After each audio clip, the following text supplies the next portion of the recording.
লোহাগাড়ায় বৈষম্য বিরোধী ছাত্র আন্দোলনের বিক্ষোভ মিছিলের একাংশ। আমার ভাইয়ের রক্ত বৃথা যেতে দিব না, রক্তের বন্যায় ভেসে যাবে অন্যায় স্লোগানে স্লোগানে মুখরিত হয় চট্টগ্রামের লোহাগাড়া উপজেলার চট্টগ্রাম কক্সবাজার মহাসড়ক।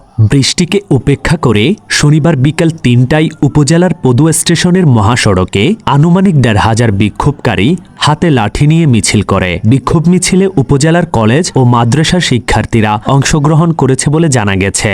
বিকেল ৪:৩০টায় উপজেলার সদর বটতলী মোটর স্টেশনে পিকআপ ভ্যানে করে শিক্ষার্থীরা জড়ো হতে থাকে। মিছিলে মিছিলে বটতলী স্টেশন মুখরিত হয়। তবে আতঙ্ক ছড়িয়ে পড়ে ব্যবসায়ীদের মাঝে। মুহূর্তের মধ্যেই সকল দোকান বন্ধ করে দেয় ব্যবসায়ীরা। বিক্ষোভকারীরা ট্রাফিক পুলিশ বক্স ও উপজেলা আওয়ামী লীগের অফিস ভাঙচুর করে এবং অফিসের আসবাবপত্র মহাসড়কে এনে আগুন দিয়ে পুড়িয়ে দেয়। স্টেশনের প্রায় ২ শতাধিক সিসিটিভি ক্যামেরা ভেঙে দেয়। স্থানীয় গণমাধ্যম কর্মীরা ছবি তুলতে গেলে বাধা দেন বিক্ষোভকারীরা। বেশ কয়েকজন সাংবাদিকদের লাঞ্ছিত করেন।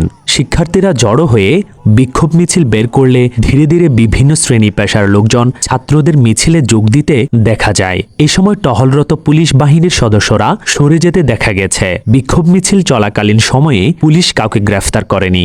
সারা দেশে ছাত্র জনতার উপর গণহত্যা, গণগ্রেফতার, হামলা মামলা, গুম খুন ও শিক্ষকদের উপর ন্যাক্কারজনক হামলার প্রতিবাদে এই বিক্ষোভ মিছিল বলে জানায় বিক্ষোভকারী ছাত্ররা।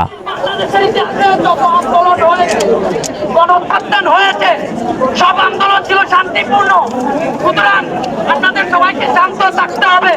আমরা ইনশাআল্লাহ একটা গণজোয়ারের মাধ্যমে আমাদের যে দফা দাবি সেটা আদায় করে ছাড়বো ইনশাআল্লাহ।